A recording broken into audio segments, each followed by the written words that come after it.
ലോക്സഭയിൽ രാഷ്ട്രപതിയുടെ പ്രസംഗത്തിലുള്ള നന്ദി പ്രമേയ ചർച്ചയ്ക്ക് മറുപടി നൽകിക്കൊണ്ട് രാഹുൽ ഗാന്ധിയെ കടന്നാക്രമിക്കുകയായിരുന്നു മോദി.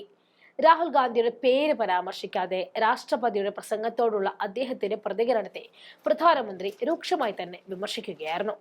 ദരിദ്രരുടെ കുടിലുകളിൽ ഫോട്ടോ സെക്ഷനുകൾ നടത്തി രസിപ്പിക്കുന്നവർക്ക് പാർലമെന്റിൽ ദരിദ്രരെ കുറിച്ച് സംസാരിക്കുന്നത് വിരസമായി തോന്നുമെന്നാണ് പ്രധാനമന്ത്രി രാഹുൽ ഗാന്ധിക്കെതിരെ പരിഹസിച്ചത്. പാർലമെന്റിലെ തന്റെ പ്രസംഗത്തിലുടനീളം മോദിജി എന്ന് വിളിച്ചുകൊണ്ടിരുന്ന രാഹുൽ ഗാന്ധിയുടെ പേരുച്ചരിക്കാൻ പോലും മോദിക്ക് ഭയമായതുകൊണ്ടാകാം പാർലമെന്റിൽ ചില ആളുകളെന്ന് അഭിസംബോധന ചെയ്തത്. എന്തായാലും മോദിയുടെ പ്രസംഗം വിഴിപ്പലക്കലിന്റെ മറ്റൊരു മുഖമായി മാറി. ആ ദൃശ്യങ്ങളിലേക്ക് പോകാം. आदरणीय सभापति जी, हमने गरीबों के लिए इतना काम किया और इसके कारण आदरणीय राष्ट्रपति जी ने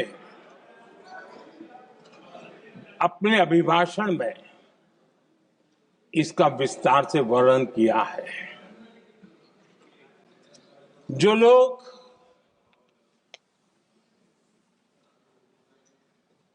गरीबों की झोपड़ियों में फोटो सेशन कराकर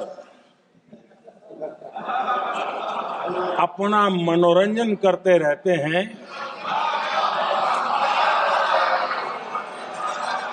उन्हें संसद में गरीबों की बात बोरिंग ही लगेगी।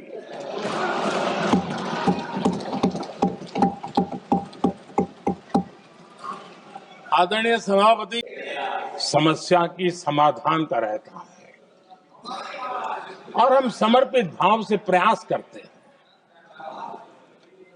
आदरणीय सभापति जी, हमारे देश में एक प्रधानमंत्री हुआ करते थे।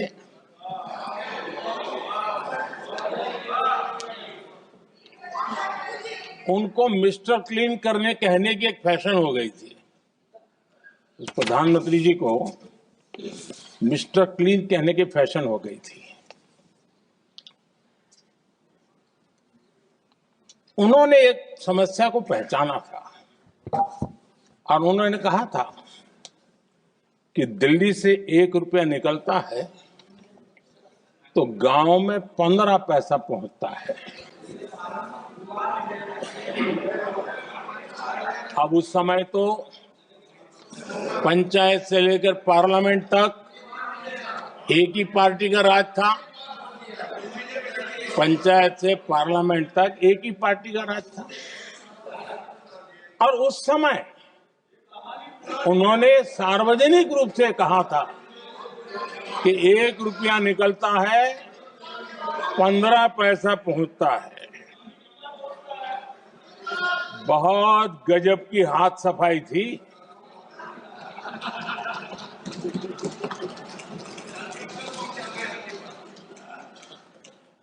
पंद्रह पैसा किसके पास जाता था, ये देश का सामान्य मानवी भी आसानी से समझ सकता है।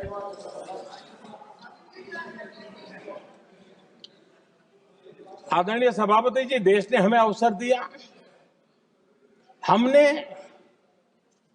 समाधान खोजने का प्रयास किया। हमारा मॉडल है बचत भी विकास भी। जनता का पैसा जनता के लिए। हमने जनधन,